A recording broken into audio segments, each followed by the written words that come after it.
السلام علیکم ورحمۃ اللہ وبرکاتہ۔ آج جو حدیث میں آپ لوگوں کو سنانے جا رہا ہوں، اس حدیث کو غور سے سنیے گا اور سمجھیے گا۔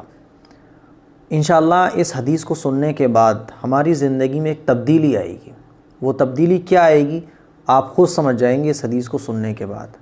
اور میری گزارش ہے کہ جو میں حدیث آپ لوگوں کو سنا رہا ہوں، اس حدیث کو آپ دماغ سے میرے لیے جو نفرت ہے یا فرقہ پرستی ہے کہ بریلوی دیوبندی، اس سے اپنے مائنڈ کو بالکل خالی کر کے سنیے گا تو انشاءاللہ فائدہ ہوگا۔ بسم اللہ الرحمن الرحیم۔ یہ بخاری شریف میں حدیث موجود ہے جو میں آپ لوگوں کو سنانے جا رہا ہوں۔ حضرت ابو ہریرہ رضی اللہ تعالیٰ عنہ نے کہا کہ حضور اکرم صلی اللہ علیہ وسلم فرماتے ہیں، قیامت کے دن ایک جماعت حوض کوثر پر میرے پاس آئے گی تو ان کو دھکے دے کر بھگا دیا جائے گا۔ میں کہوں گا، حضور فرما رہے ہیں، میں کہوں گا اے اللہ یہ تو میرے ساتھی ہیں، میرے احباب ہیں، میرے اپنے ہیں۔ ارشاد ہوگا آپ کو نہیں معلوم ہے کہ آپ صلی اللہ علیہ وسلم کے آنے کے بعد آپ کے پیچھے ان لوگوں نے دین میں کیا کیا بدعات پیدا کر لی، ان لوگوں نے دین میں کیا کیا نئی نئی چیزیں پیدا کی۔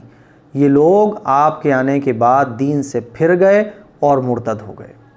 تو حوض کوثر پر ایک جماعت ایسی ہوگی جس کو حضور پہچان لیں گے، حضور پہچان لیں گے کہ یہ تو مسلمان ہیں، یہ تو اپنے ہیں، یہ تو میرے امتی ہیں۔ لیکن جیسے ہی وہ قریب آئیں گے تو ان کو روک دیا جائے گا، ان کو بھگا دیا جائے گا، ان کو حوض کوثر پر پانی نہیں پینے دیا جائے گا۔ تو حضور پوچھیں گے بھائی ان کو کیوں روکا جا رہا ہے؟ تو بتایا جائے گا کہ یہ لوگ وہ ہیں جنہوں نے آپ کے پیچھے، آپ کے جانے کے بعد دین میں نئی نئی چیزیں پیدا کر لی۔ دوسری حدیث سنیے گا آگے۔ رسول اللہ صلی اللہ علیہ وسلم نے فرمایا، یہ بھی بخاری شریف میں حدیث موجود ہے، کہ میں اپنے حوض پر جو لوگ میرے پاس آئیں گے ان کا انتظار کروں گا۔ حضور انتظار کر رہے ہوں گے اپنی امت کا۔ تو کچھ لوگوں کو مجھ سے چھین لیا جائے گا، کچھ لوگوں کو مجھ سے دور کر دیا جائے گا۔ تو میں کہوں گا یہ میرے امتی ہیں، یعنی ان لوگوں کو حضور پہچان بھی رہے ہوں گے، یہ تو میرے امتی ہیں۔ تو مجھ کو جواب دیا جائے گا کہ آپ کو نہیں معلوم یہ وہ لوگ ہیں جو آپ کے جانے کے بعد، آپ کے آ جانے کے بعد پیچھے پاؤں دین اسلام سے پلٹ گئے تھے۔ یہ وہ لوگ ہیں جو دین اسلام سے پھر گئے تھے اور انہوں نے دین میں نئی نئی چیزیں پیدا کر لی تھیں۔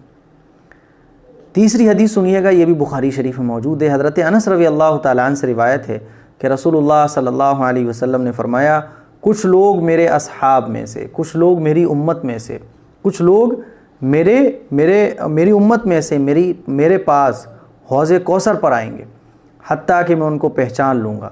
یعنی حضور کے پاس حوض کوثر پر حضور کی امت میں سے کچھ لوگ آئیں گے اور حضور ان کو پہچان بھی لیں گے۔ میں کہوں گا میرے ساتھی ہیں، حضور فرمائیں گے یہ تو میرے ساتھی ہیں۔ تو مجھ کو کہا جائے گا کہ آپ کو معلوم نہیں کہ آپ کے بعد ان لوگوں نے دین میں کیا کیا نئی نئی بدعات، کیا کیا نئی نئی چیزیں پیدا کی ہیں۔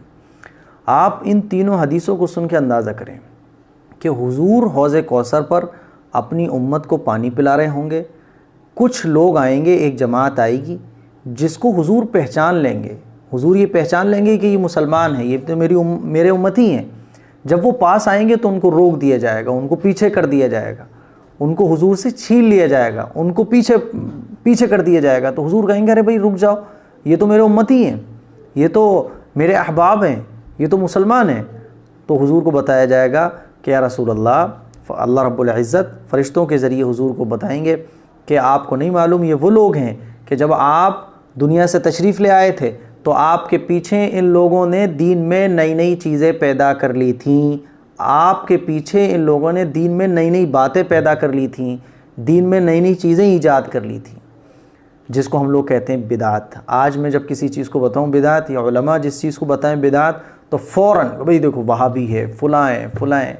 میرے عزیز بھائیوں، میری بہنوں، یہ میں نے حدیث جو سنائی ہے، ان احادیث کو سنانے کا مقصد یہ ہے کہ ہمارے پاس دو راستے ہیں، ایک سنت والا راستہ ہے اور ایک وہ راستہ ہے جس میں ہمارے پاس سامنے بہت ساری چیزیں ہیں، 10واں 20واں 40واں 50واں ہے نا، اور یہ طرح طرح کی فاتحہ اور طرح طرح کے 11ویں 12ویں 15ویں اور بہت ساری چیزیں جو نئی نئی ہیں، جو سنت نہیں ہے۔ دیکھیے ہمارے سامنے بالکل کلیئر ہے، دین کا راستہ جو بھی دین ہوگا وہ سنت ہوگا۔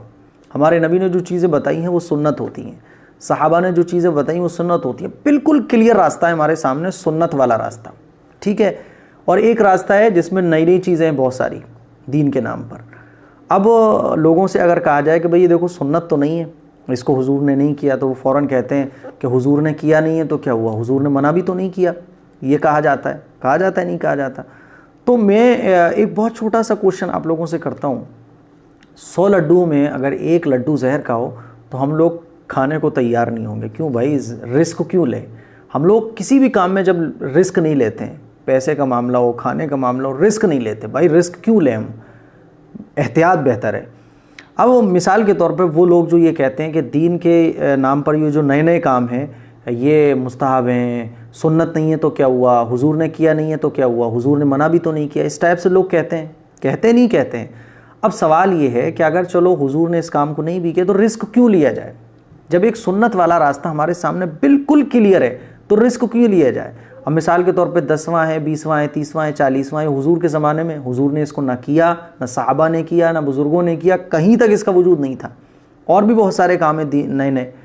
اب وہ جو عورتیں نئے نئے کاموں کو کرتی ہیں اور نئے نئے دین کے نام پر جو نئے نئے کام ایجاد ہو چکے ہیں ان کو ہم اگر کر رہے ہیں تو رسک کیوں لیں؟ خدا نخواستہ اگر یہ کام بدعت نکلا تو آخرت میں کیا ہوگا کہ حوض کوثر پر سے ہمیں روک دیا جائے گا کہ یہ وہ لوگ ہیں جنہوں نے دین کے نام پر نئی نئی چیزیں ایجاد کر لی تھیں۔ اسی لیے بھائی اللہ کے نبی کے ہاتھوں، ہمیں اپنے آقا کے ہاتھوں حوض کوثر پر پانی پینا ہے تو نئی نئی چیزیں جو دین کے نام پر ایجاد ہو چکی ہیں ان کو چھوڑنا پڑے گا۔ یہ جو حدیثیں میں نے آپ کو سنائی ہیں، ان احادیث کو سننے کے بعد کیا آپ نئی نئی چیزیں جو دین کے نام پر ایجاد ہو چکی ہیں ان پر عمل کر کے رسک لینا پسند کریں گے، یا سنت والا جو کلیئر راستہ ہے اس پر عمل کر کے آپ حوض کوثر پر حضور کے ہاتھوں پانی پینا پسند کریں گے؟ یہ آپ کا اختیار ہے۔ اسی لیے اس حدیث کو سن کر غور کیجئے گا اپنی زندگی میں کہ ہم نئی نئی چیزیں جو آج کل ایجاد ہو چکی ہیں اس پر عمل کرنے کا رسک کیوں لیں، اور جو سنت والا راستہ ہے اس کو آپ بالکل نو پرابلم ہو کے اختیار کریں اور رسک سے فری زندگی گزاریں کہ آخرت میں جب ہمارا سامنا حضور کے سامنے ہم جائیں تو حوض کوثر پر ہمیں نہ روکا جائے۔ السلام علیکم ورحمۃ اللہ وبرکاتہ۔